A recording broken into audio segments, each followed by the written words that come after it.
ورحمة الله تعالى وبركاته. إن الحمد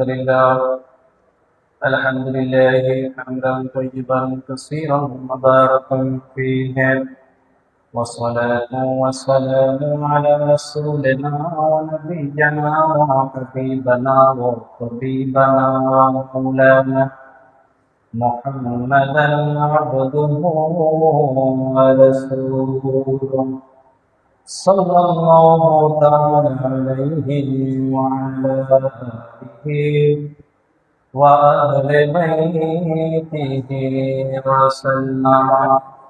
الذي أرسل رسوله بالحق بشيرا ونذيرا وداعيا إلى الله بإذنه وسراجا وقمرا منيرا. فقد قال الله تعالى في كلامه المجيد والفرقانه الحميد: إن الله وملائكته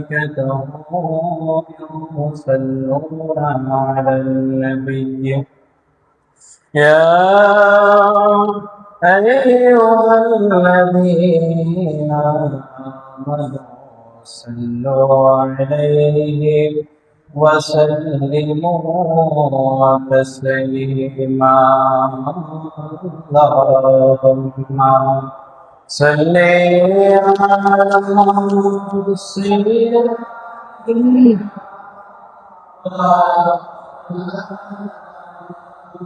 محمد وعلى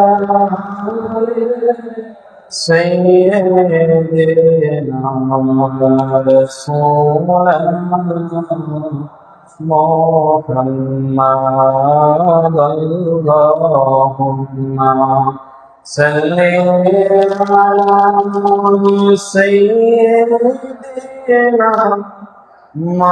مولانا محمد وعلى آل سيدنا حبيبنا محمد مرشد كفاية العلي قادري پیر سما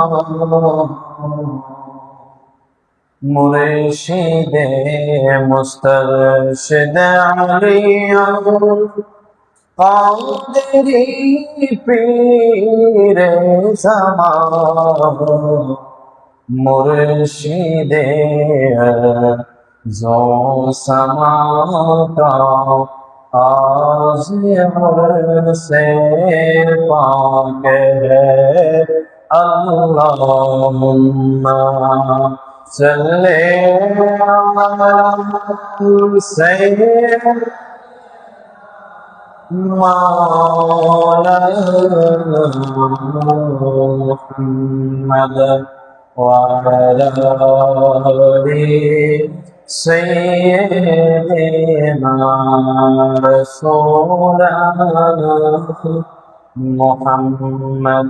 الحمد لله نحمده ونسلم على رسوله الكريم وعلى آله الطيبين الطاهرين والمعصومين الأجمعين. وبعد بخدمة الغوث ابن الغوث مولى الثقلين هادي رهبار جماعة سجد نشين हुजूर पाक के प्रवक्ता हजरत सैयदना सैयद शाह यासूब अब्दुल कादरी अल हसनी अल हुसैनी अल बगदादी अला जद्दिही नबीना व अलैहिस्सलातु वस्सलाम इला यौमिल कियामत। মহান আল্লাহ রাব্বুল আলামিনের দরবারে লাখো কোটি শুকরিয়া জ্ঞাপন করছি যে রব্বে কারীম আমাদেরকে হায়াতে ফুরসত আতা করে একটি বছর পর 22 জিলকদ দুই হুজুর পাকের পবিত্র সেপা একজন হচ্ছেন হযরতে সাইয়্যিদিনা সৈয়দ শাহ তুফাইল আলিউল কাদরি আল হাসানি আল হুসেন আল বাগদাদি, যিনি কুতুবে রব্বানি পাক হিসাবে আমাদের কাছে বেশি পরিচিত, জানান লকব কুতুবে রব্বানি পাক। এবং আরেকজন হচ্ছেন পর্দা হুজুর পাক নামে খ্যাত, পর্দা হুজুর পাক নামে পরিচিত আমাদের কাছে, জানার লকব হচ্ছে সানি মৌলা পাক, যাকে দ্বিতীয় মৌলা পাক বলা হয়। ওনার পবিত্র উর্সে পাক, এই যৌথ উর্সে পাকের আয়োজনে আল্লাহ তাআলা আমাদেরকে দূর দূরান্ত থেকে এখানে উপস্থিত হওয়ার সুযোগ করে দিলেন।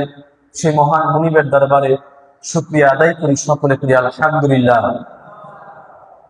এটা সময় খুবই সংক্ষিপ্ত, সংক্ষিপ্ত পরিসরে একটা গুরুত্বপূর্ণ বিষয় আপনাদের সামনে আজকে তুলে ধরার ইচ্ছা পোষণ করছি ইনশাআল্লাহ। আমার তৌফিক ইল্লা বিল্লাহ, মাওলার যদি নেগাহে কেরাম হয় তো।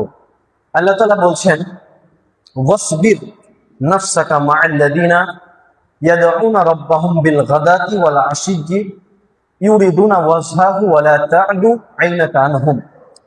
আল্লাহ রাব্বুল আলামিন ওনার আউলিয়ায়ে কেরাম, ওনার বন্ধু, ওনার মাহবুব বান্দা, এনাদের সুহবতে যাওয়ার, এনাদের সুহবতে গিয়ে নিজেদেরকে সপর্দ করার এই নির্দেশনাটা দিতে গিয়ে আল্লাহ তাআলা এভাবে বলছেন, ওয়াসবির, ধৈর্যের সাথে।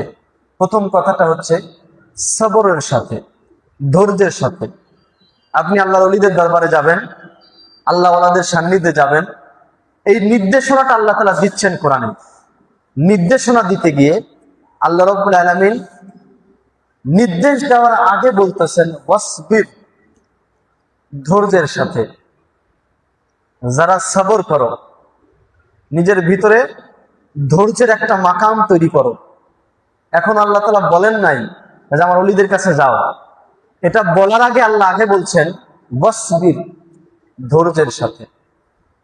ওয়াসবির নাফসাকা, ধৈর্যের সাথে নিজেকে, মা'আল্লাযীনা ইয়াদউনা রাব্বাহুম বিল গাদাতি ওয়াল আশিয়্যি, ধৈর্যের সাথে, সবরের সাথে নিজেকে তোমরা আমার সেই সকল খাস ওয়ালি আউলিয়া গাউস কুতুব আল্লাহ ওয়ালা এনাদের সাথে নিজেদেরকে সপর্দ করে দাও, এনাদের সাথে নিজেদের কানেকশনটাকে জুড়ে দাও, নিজেদের সম্পর্কটাকে বৃদ্ধি করো।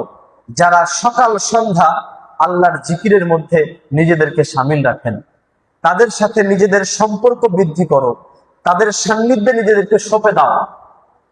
আল্লাহ তাআলা বলছেন, প্রথম শব্দটা ব্যবহার করছেন ধৈর্যের সাথে। কিসের সাথে? ধরে বলেন না, কিসের সাথে? তার মানে আল্লাহ রাব্বুল আলামিন ওনার ওলি আউলিয়াদের কাছে যাওয়ার পূর্বে একটা সতর্ক বাণী আমাদেরকে দিচ্ছেন। আল্লাহর ওলিদের কাছে আসবা, আগে নিজের পিঠের উপরে সালা বাঁধতে শেখো। ঠিক কিনা বলেন? আগে নিজের কলবকে শান্ত করতে শেখো, নিজের চিন্তা ভাবনাকে শান্ত করতে শেখো, নিজেকে স্থির করতে শেখো। ধৈর্যের সর্বোচ্চ মাকাম যখন তোমার ভিতরে হবে, তখন আল্লাহর ওলাদের কাছে যাও। কেন? কারণ আল্লাহ ওলাদের কাছে গিয়ে যদি ভিতরে ধৈর্য না থাকে, সবর না থাকে, তুমি এখানে টিকে থাকতে পারবে না। বুঝতে পারছেন? তার মানে আল্লাহ ওলাদের সান্নিধ্যে যেতে হলে আগে নিজের ভিতরে কি দরকার? ধরে বলেন না ভাই, কি দরকার? এই দেখেন, ধৈর্যের ছোট্ট একটা উদাহরণ দেই। আজকের মাহফিল খুব বেশি রাত পর্যন্ত হবে না, তাই না? 10-11 মিনিট পর্যন্ত হবে। বাট এই যে ছোট্ট একটা সময়, এই সময়ের ধৈর্যটাও কিন্তু আমাদের ভিতরে নাই। আছে নাকি বলেন? আছে? এখানে এসে বসে থাকবো, মাগরিব থেকে 10-11 মিনিট পর্যন্ত মসজিদ পাকের ভিতরে কাটাবো, উর্সে পাকের আয়োজনে থাকবো, এই ধৈর্যটুকুও কিন্তু আমাদের ভিতরে নাই। আমি মনে হয় ভুল বলতেছি না, কি বলে না? মনে হয় একটু দোকানে যাই, এখানে যাই, সেখানে, মানে ধৈর্যের বড্ড অভাব আমাদের মধ্যে। এই জন্য আল্লাহ তাআলা প্রথম কথাটা শুরু করছেন ধৈর্যের সাথে। যদি নিজের ভিতরে ধৈর্যকে তুমি ধারণ করতে পারো, সবরকে ধারণ করতে পারো, তাহলে আমার ওলিদের দরবারে আসো, নাহলে দরকার নাই। এবার আসেন এই ধৈর্যের উপরে, লফজে সবর, এই সবর শব্দটার উপরে আজকে আলোচনার মূল প্রতিপাদ্য বিষয় থাকবে। এই যে আল্লাহ তাআলা ধৈর্যের কথা বলছেন, আল্লাহ ওয়ালাদের সান্নিধ্যে সে ধৈর্যের সাথে বসে থাকলে কি লাভ হয়, তার দু একটা উদাহরণ আজকে আমি আপনাদেরকে দেব ইনশাআল্লাহ। এই যে আয়াতটা আল্লাহ তাআলা উল্লেখ করছেন, এটা হচ্ছে সূরাতুল কাহাফের 28 নম্বর আয়াত। এই আয়াত উল্লেখের আগে আল্লাহ তাআলা আসহাবে কাহাফের ওয়ালিদের আলোচনা করেছেন। এই আসহাবে কাহাফের ওয়ালিদের সাথে একটা কুকুর ছিল, সেই কুকুরের আলোচনা আল্লাহ তাআলা করেছেন। কুকুরের বিস্তারিত আলোচনা আল্লাহ তাআলা করার পরে এরপরে আল্লাহ তাআলা বলতেছেন, যদি আমার ওলি আউলিয়াদের কাছে আসতে চাও, তাহলে নিজের ভিতরে আগে ধৈর্যের মাকাম গঠন করো। কুকুরের আলোচনা করলেন। ভাই একটাবার যদি আপনারা চিন্তা করেন, একটা কুকুর, একটা দুনিয়ার একটা সাধারণ কুকুর, সেই কুকুরের আলোচনা আল্লাহ তাআলা ওনার ওলিদের সাথে করতেছেন। এমনি এমনি কি আল্লাহ একটা কুকুরের নাম ওনার ওলিদের নামের সাথে জুড়ে দিয়েছেন? আপনাদের কি মনে হয় এমনি এমনি দিয়েছেন? এটা কখনো সম্ভব? এমনি এমনি আল্লাহ তাআলা একটা নাপাক কুকুরের আলোচনা কোরআনের মধ্যে নিয়ে এসেছেন। এই যে কুকুরের আলোচনা আল্লাহ তাআলা কোরআনের মধ্যে আনলেন, ওনার ওলিদের নামের সাথে নাম মিলায়া জিকির করলেন। দুনিয়ার মানুষকে এইভাবে শিখাইতেছেন, ও দুনিয়ার মানুষ শোনো, তোমরা বলো আসহাবে কাহাফের ওলিরা হচ্ছেন 4 জন। যদি আসহাবে কাহাফের ওলিরা 4 জন হয়, তো মনে রাখো ওই ওলিদের সাথে কিন্তু একটা কুকুরও ছিল, ওই কুকুর দিয়ে কিন্তু 5 জন। আল্লাহ তাআলা বলতেছেন, এই দুনিয়ার মানুষ তোমরা বলো আসহাবে কাহাফের ওলিরা ছিল 6 জন। মনে রাখো তারা যদি হয় 6 জন, কুকুর দিয়ে 7 জন। আল্লাহ বলতেছেন, এই দুনিয়ার মানুষ তোমরা বলতেছো আসহাবে কাহাফের ওলিরা ছিল 8 জন। মনে রাখো তারা যদি হয় 8 জন, তো 9ম জন হচ্ছে কুকুর। মানে প্রত্যেকটা জায়গাতে আল্লাহ তাআলা ওনার ওলিদের আলোচনার সাথে ওই কুকুরের আলোচনাটা নিয়ে আসতেছেন। ভাই কথা হলো, মুরিদ তো অনেক আছে, মুরিদের তো অভাব নাই, বাট পীরের সাথে মুরিদের নাম অতপ্রতভাবে জড়িত হয়েছে এমন লোক খুব কম আছে, ঠিক কিনা বলেন? আমি আজকে আপনাদের এই উদাহরণটাই আপনাদের সামনে তুলে ধরার চেষ্টা করব। দেখেন, উদাহরণ হিসেবে আমি বলি, আলোচনার মধ্যে আসবে, প্রথমে একটু বলে নিচ্ছি। দেখেন, উদাহরণ হিসেবে যদি বলি, নিজামুদ্দিন আউলিয়ার নাম শুনেছেন না আপনারা? কি শুনেছেন কিনা বলেন? ভারতবর্ষের জবরদস্ত বিখ্যাত একজন আল্লাহর ওলি ছিলেন নিজামুদ্দিন আউলিয়া।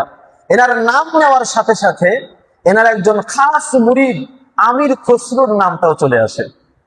যারা যারা নিজামুদ্দিন আউলিয়াকে চেনে, নিজামুদ্দিন আউলিয়ার নাম শুনেছে, জেনেছে, বাট আমির খসরুর নাম শুনে নাই, এমন লোক খুব কম আছে।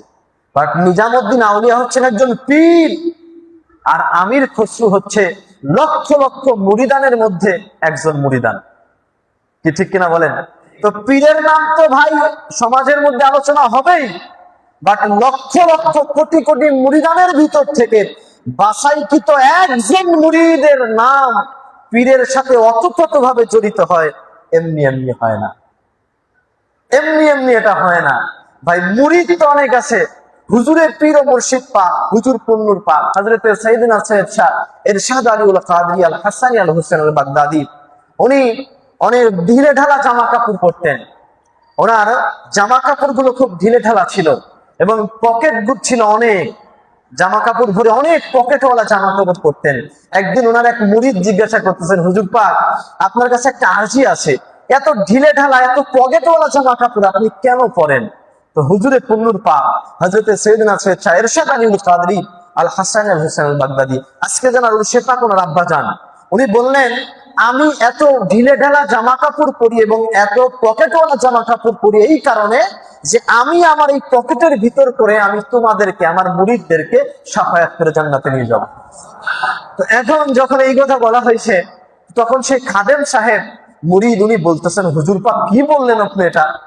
আপনার কত লক্ষ লক্ষ মুরিদ পৃথিবীর জায়গায় জায়গায় ছড়িয়ে ছিটিয়ে আছে, মাত্র এই কয়েকটা পকেটের ভিতরে করে আপনি তাদেরকে নিয়ে যাবেন জান্নাতের মধ্যে?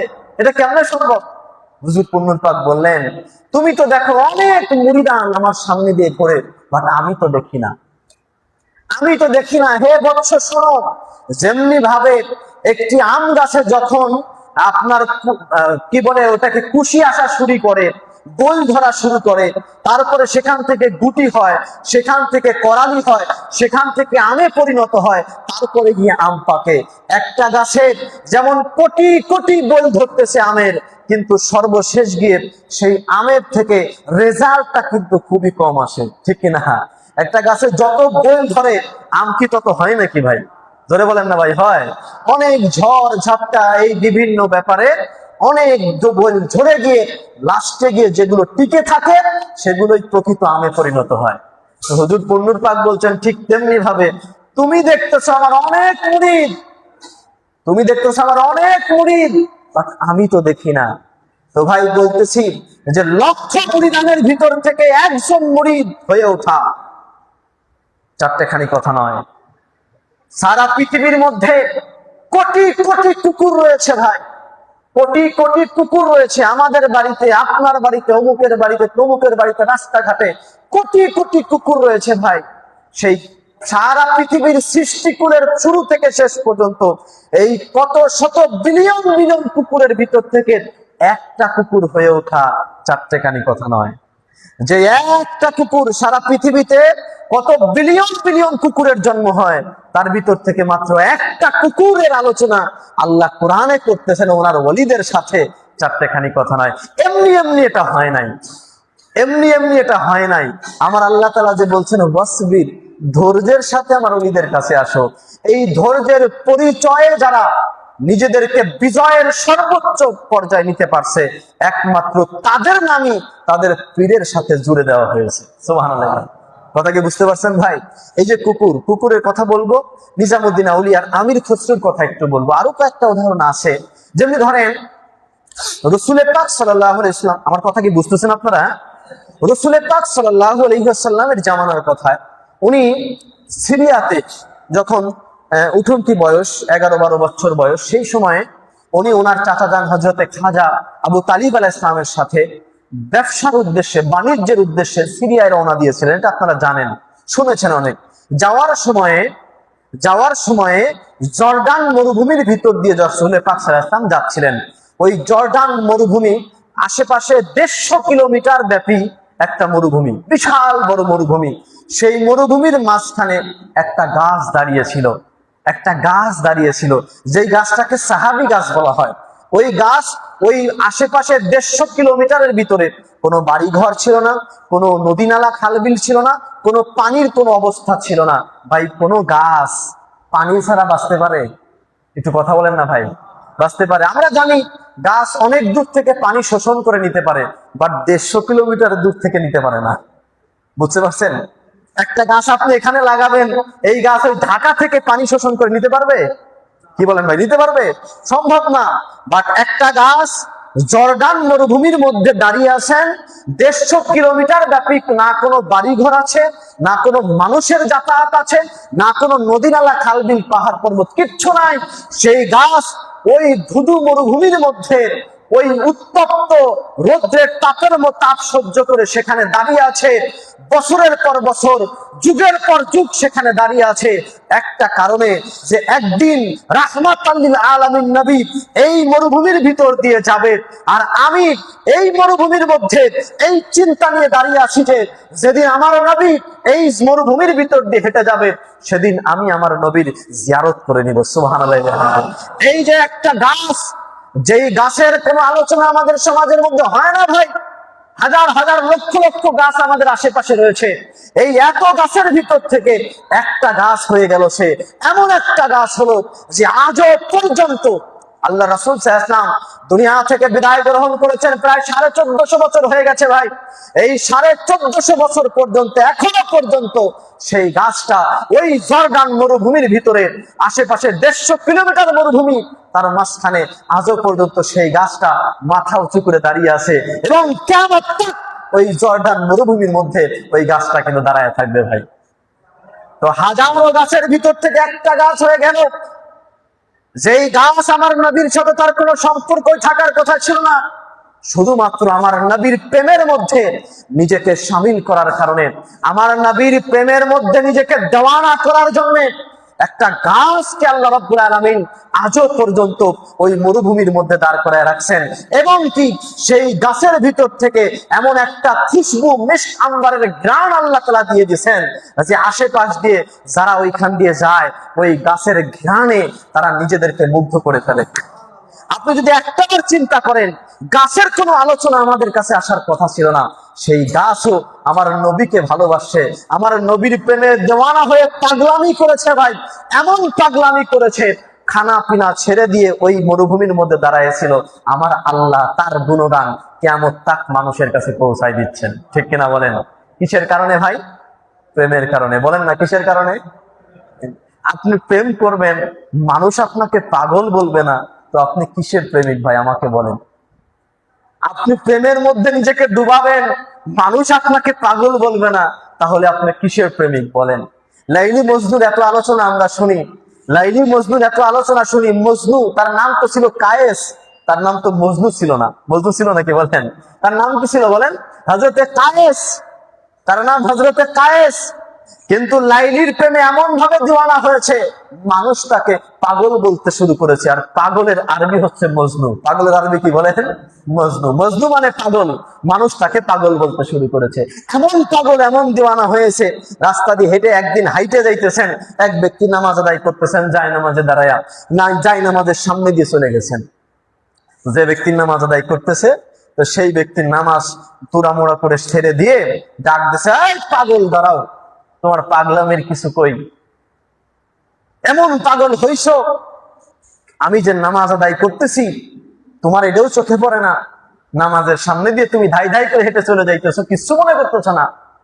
মজনু দাঁড়াইছে, দাঁড়ায় বলতেছেন, ভাই আমি তো আসলেই দেখি নাই যে আপনি নামাজ আদায় করতেছিলেন, আমি তো আসলেই দেখি নাই আপনি নামাজ আদায় করতেছিলেন, কারণ আমি তো লাইলির প্রেমে দিওয়ানা হয়েছি, যেদিকে তাকাই শুধু লাইলিকে দেখি, আমার সামনে পিছনে আমি আর কাউকে কিছু দেখি না ভাই। কিন্তু আপনার কাছে আমার একটা প্রশ্ন আছে। বলে, কি প্রশ্ন? বলে, ভাই আমি তো দুনিয়ার একটা মেয়ের প্রেমে পড়ে আমি আশেপাশের কিছুই দেখি না, যেদিকে তাকাই শুধু লাইলিরে দেখি। আপনি যে নামাজে দাঁড়াইছেন, কার প্রেমে দাঁড়াইছেন? বলেন কার প্রেমে? জোরে বলেন না ভাই, কার প্রেমে? আপনার কাছে আমার প্রশ্ন, আমি একটা দুনিয়ার মেয়ের প্রেমে পড়ে আমি আশেপাশের কিছুই দেখি না, যেদিকে তাকাই শুধু লাইলিরে দেখি। আপনি রবের প্রেমে যায় নামাজে দাঁড়াইছেন, আপনার সামনে দিয়ে আমি গেছি, আপনি দেখলেন কেমনে? কথা কি বুঝতেছেন ভাই? কথা কি বুঝতেছেন আমার? বলেন ভাই, কি প্রেম আপনি করলেন যে আপনার প্রেমে মানুষ আপনারে পাগলই বললো না আজ পর্যন্ত? তা আপনি কিসের প্রেম করলেন বলেন আমাকে? আপনি আপনার পীর ও মুর্শিদের সাথে প্রেম করলেন, তো কিসের প্রেম করলেন যে মানুষ আজ পর্যন্ত আপনাকে একটাবারও বলল না যে আলামিন পাগল হয়ে গেছে? অথচ হুজুর পূর্ণুর পাক, পীর ও মুর্শিদ পাক, আপনার ওনার 22 পাকের মধ্যে কি ফরমাচ্ছেন দেখেন। বলতেছেন, 22 পাকের মধ্যে হুজুর পূর্ণুর পাক মানে হযরত সাইয়েদনা সৈয়দ শাহ ইরশাদ আলী উল কাদরি আল হাসানি আল হুসাইন বাগদাদি, উনি ফরমাচ্ছেন, এভাবে বলতেছেন যে যদি আমাকে আল্লাহ রাব্বুল আলামিন, আমার খোদা তাআলা যদি আমাকে জিজ্ঞাসা করে যে তুমি দুনিয়া থেকে কি নিয়ে আসছো, দুনিয়া থেকে কি নিয়ে আসছো, উনি বলছেন, कहूंगा दरे दे रे मुर्शिदे जी शाने लाया हूँ, कहूंगा दरे दे रे मुर्शिदे जी शाने लाया हूँ। হুজুর পূর্ণুল পাক বলতেছেন, যদি আল্লাহ তাআলা আমাকে জিজ্ঞাসা করে যে তুমি দুনিয়া থেকে কি নিয়ে আসছো, দুনিয়া থেকে কি নিয়ে আসছো, হুজুর পূর্ণুল পাক বলছেন, আমি তখন আল্লাহকে বলবো, আমি দুনিয়া থেকে কিছুই আনতে পারি নাই, আমি তো শুধুমাত্র আমার পীর ও মুর্শিদের পাকের শান ও মান নিয়ে আপনার সামনে হাজির হয়েছি। আবার বলতেছেন দেখেন, তারপরে গিয়ে আবার বলতেছেন যে আল্লাহ তাআলা যদি আমাকে জিজ্ঞাসা করেন দুনিয়াতে গিয়ে তুমি কি করলে, দেখেন দুনিয়াতে গিয়ে তুমি কি করলে, কি কি করছো হিসাব দাও, তখন পীর ও মুর্শিদ পাক বলতেছেন, তখন আমি আল্লাহ তাআলাকে বলবো, তখন আমি আল্লাহ তাআলাকে বলবো কে সাচে দিলে সে আপনে পীরে पर माने लाया हूँ, के साचे दिल से अपने पीरे पर माने लाया हूँ। পীর মুর্শিদ পাক বলতেছেন, আল্লাহ যদি আমারে জিজ্ঞাসা করে দুনিয়ায় গিয়ে তুমি কি করলে, মানে আমি কিছুই করি নাই, শুধু সচ্চে দিল, পয়েন্ট, সচ্চে দিল, ইখলাসের সাথে, ঈমানের সাথে, আমার অন্তর দিয়ে, আমার মন প্রাণ দিয়ে আমি আমার পীরের উপরে ঈমান এনেছি, এটাই আমি শুধু করেছি। হুজুর পূর্ণ পাক আমাদেরকে শিখাইতেছেন ভাই। তো পীরের প্রতি আপনার ভালোবাসাটা কতটুকু জন্মালো, দুনিয়ার মানুষ আপনার আজও পর্যন্ত পাগল বললো না, তো আপনি কেমন পীর, আপনি কেমন মুরিদ হয়েছেন ভাই? কেমন মুরিদ হয়েছেন আসেন। ওই যে বলতেছিলাম না, যদিও সময় সংক্ষিপ্ত, শর্ট করে বলতেছি আপনাদের। এই যে নিজামুদ্দিন আউলিয়ার কথা বললাম, নিজামুদ্দিন আউলিয়ার নাম শোনার সাথে সাথে আমির খসরুর কথা চলে আসে। এই আমির খসরু একদিন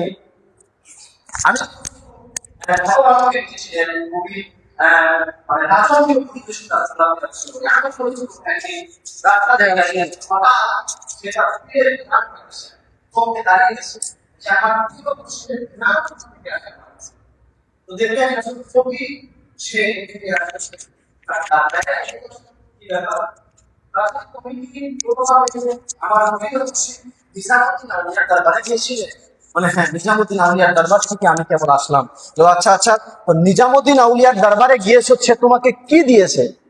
বলে আর বললেন না ভাই, একজন আল্লাহর ওলির দরবারে গেলাম, মনে করলাম যে ভালো কিছু পাবো, অনেক টাকা পয়সা ধন দৌলত পাবো, কিছুই দেয় নাই আমারে, শুধুমাত্র তার পায়ের একটা খরম দিছে, আমারে একটা জুতা দিয়ে দিছে।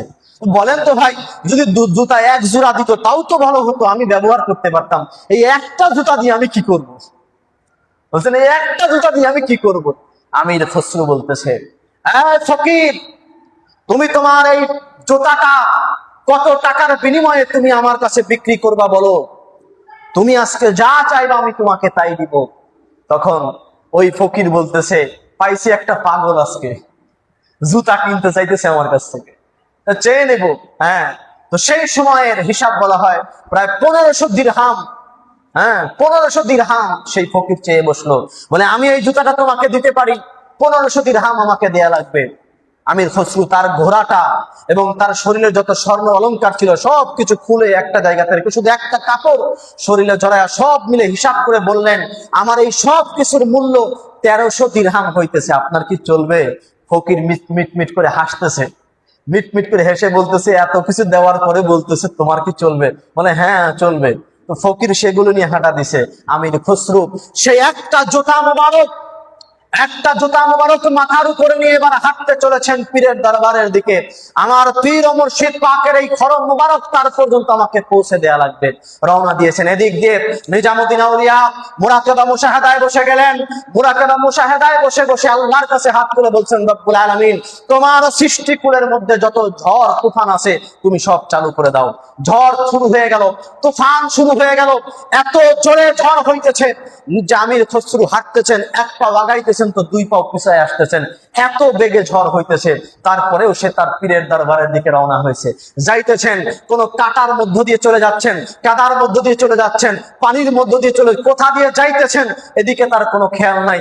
জবানে শুধু আছে নিজামুদ্দিন, নিজামুদ্দিন, নিজামুদ্দিন, নিজামুদ্দিনের নাম জপতে জপতে সে রওনা দিয়েছে তার পীরের দরবারের দিকে। যাইতেছে যাইতেছে যাইতেছে, এত ঝড় তুফান তাকে ঠেকাইতে পারে নাই। যখন বাড়ির কাছে কাছে চলে গেছে, নিজামুদ্দিন আউলিয়া বলতেছেন তখন তার খাদেমদেরকে, হে আমার খাদেম সাহেবরা, যত দরজা জানলা আছে সব বন্ধ করে দাও, বাইরের কেউ যেন ভিতরে আসতে না পারে, ভিতরের কেউ যেন বাইরে যেতে না পারে, সব বন্ধ করে দেওয়া হয়েছে। দরজা জানালা সব বন্ধ করে দেওয়া হয়েছে, বাড়ির ভিতরে ঢুকার কোনো ব্যবস্থাই নাই। ইন দ্য মিন টাইম সেই আমির খসরু সেখানে এসে উপস্থিত হলেন। প্রচুর পরিমাণে ঝড় বৃষ্টি হইতেছে, সেখানে এসে উপস্থিত হলেন। প্রধান ফটক দিয়ে ঢুকতে গেলেন, পারলেন না। আশেপাশ দিয়ে চেষ্টা করলেন, কোনো জায়গা দিয়ে ঢুকতে পারলেন না, কোনো জায়গা দিয়ে ঢুকতে পারলেন না। আমির খসরু পাগলা পীরের প্রতি এমনটা দিওয়ানা হয়েছেন, পীরের এই খরম মুবারক তার কাছে পৌঁছাবেন, পীরের প্রতি তার ভালোবাসা। আরে ভাই, আমি আপনাকে বলবো, আপনার পীরের নাম শুনলে যদি আপনার অন্তরটা চিনচিন না করে, পীরের প্রতি ভালোবাসা জন্ম নেয় নাই। আপনার পীরের নাম শুনলে যদি আপনার চোখটা অশ্রুসিক্ত না হয়, পীরের প্রতি আপনার ভালোবাসা জন্ম নেয় নাই। আপনার পীরের প্রতি, আপনার পীরের নাম শুনলে যদি আপনার শরীরটা ঝাঁকুনি না দেয়, আপনার পীরের প্রতি আপনার ভালোবাসা জন্ম নেয় নাই।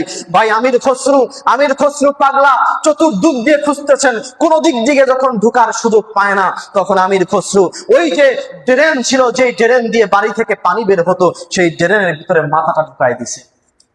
এখন মাথা তো ঢুকাই গেছে ভাই, যখন মাথা ঢুকাইছে তো ঢুকাইছে, এখন আর বাইরেও বেরোতে পারে না, আর ভিতরেও যাইতে পারে না, আটকে গেছে, আটকে গেছে। এদিক যে প্রচুর বৃষ্টি হচ্ছে, ঝড় বৃষ্টি হচ্ছে, বাড়ির ভিতরে পানি হতে হতে হতে হতে বন্যা হয়ে যাচ্ছে, লাভালাভ হয়ে যাচ্ছে। ইন দা মিন টাইম খাদেম সাহেব এসে জিজ্ঞাসা করতেছেন, হ্যাঁ আমাদের পীর ও মুর্শিদ, আপনার কাছে আরজি করি, আপনি তো দরজা জানলা সব বন্ধ করে বলছেন, সব বন্ধ করে দিয়েছি, কিন্তু একটা আশ্চর্যের ব্যাপার হলো আমাদের বাড়ির ভিতর উঠানে তো পানি জমে গেছে, প্রচন্ড বৃষ্টি হচ্ছে, মনে হয় ড্রেনের মধ্যে ময়লা আবর্জনা জমছে কিনা জানি না, কিন্তু বাড়ির ভিতর তো পানি আসতে ক্রমশ ক্রমশ উপরে উঠতেছে, কি করা যায়? তখন নিজামুদ্দিন আউলিয়া বললেন, একটা বাঁশ নাও, একটা বাঁশ নিয়ে বাঁশটাকে চুক্কা করো, চুক্কা করে ড্রেনের ভিতরে চাপ দাও, মনে হয় ড্রেনের ভিতরে কোনো ময়লা আবর্জনা জমে গেছে, ওই ময়লাটা বের হয়ে গেলে বাড়ির পানি সব বের হয়ে যাবে। যেমন কথা তেমন কাজ, ঠিক তাই করলেন। তার খাদেম সাহেবরা একটা বাঁশ নিলেন, সেটা চুক্কা করলেন, এই চুক্কা করে এবার ওই ড্রেনের ভিতরে, যেই ড্রেনের ভিতরে আমির খসরু মাথা ঢুকাই দিয়েছেন ভাই, ওই ড্রেনের ভিতরে পার দিচ্ছেন। যখন প্রথমেই পার দিয়েছেন তো ওই চুক্কা, আপনার বাঁশের চুক্কাটা গিয়ে তার মাথার ভিতরে ঢুকে গেছে, ফিনকি দিয়ে রক্ত বের হয়ে আসছে, ফিনকি দিয়ে রক্ত বের হয়ে আসছে। খাদেম সাহেবরা ডাক দিয়েছেন, হুজুর রক্ত বের হইতেছে, বলে আরো জোরে মারো, ময়লা জমেছে, ময়লাটা পরিষ্কার করতে হবে, আরো জোরে মারো। আরো জোরে মারা হলো, আরো জোরে মারা হলো, এক সময় ড্রেনটা পরিষ্কার হয়ে গেল, বাড়ির পানি বের হয়ে যাইতেছে। এবার খাদেম সাহেবদের ভিতরে একটা প্রশ্ন জাগতেছে, রক্ত যে আসলো, রক্তটা আসলো কেন? সবাই মিলে দৌড়ে অপর প্রান্তে গেছেন, গিয়ে দেখেন সেখানে আমির খসরু মৃত অবস্থায় পড়ে আছেন, মারা গিয়েছেন, মাথাটা ছাত্রা ভাত্রা অবস্থা হয়ে গেছে ভাই, মাথাটা ছাত্রা ভাত্রা অবস্থা হয়ে গেছেন। দৌড়ে ছুটে আসছেন, হুজুর কি দেখতেছি, ট্রেনের মধ্যে তো মনে হয় আপনার পাগল আমির খসরু তো মাথা ঢুকাই দিয়েছিল, আমরা তো বুঝতে পারি নাই, আমরা তো আঘাতের পর আঘাত করছি, সে তো মারা গেছে। নিজামুদ্দিন আউলিয়া বলতেছেন, আমার বাড়ির আঙিনায় তার জন্য কবর খোদো, এখানে তাকে দাফন করে দাও। এবারে দাফন করার জন্য সব প্রস্তুতি করা হলো, জানাজা হলো, দাফন কাফনের জন্য তাকে জমিনে যখন মাটির মধ্যে নামানো হয়েছে, কবরের মধ্যে রাখা হয়েছে। একজন বলতেছেন, আহারে পাগল, পীরের পাগল, পীরের বাড়ি আসতে গিয়ে কোনো জায়গা না পাওয়ার কারণে ড্রেনের মধ্যে মাথা দিল, শেষবারের মতো একটু চেহারাটা দেখি, একটু পর্দাটা সরাও, দেখে নেই চেহারাটা, আমির খসরুর চেহারাটা শেষবারের মতো দেখি। যখন আমির খসরুর মুখের উপর থেকে পর্দাটা সরানো হয়েছে, দেখে নিজামুদ্দিন আউলিয়া শুয়ে রয়েছে। আল্লাহ, এজন্য হুজুর পূর্ণুর পাক বলতেছেন এভাবে, হুজুর পূর্ণুর পাক এভাবে বলতেছেন, রওজা মেরে মুর্শিদটার মধ্যে এত সুন্দর করে পীর মুর্শিদ পাক আমাদেরকে শেখাচ্ছেন, দরবারে মুর্শিদ কি শানে আযব দেখি, जो को इहा आया शैदा नजर आता है, रोजा मेरे मुर्शिद का काबा नजर आता है, यार शिमला का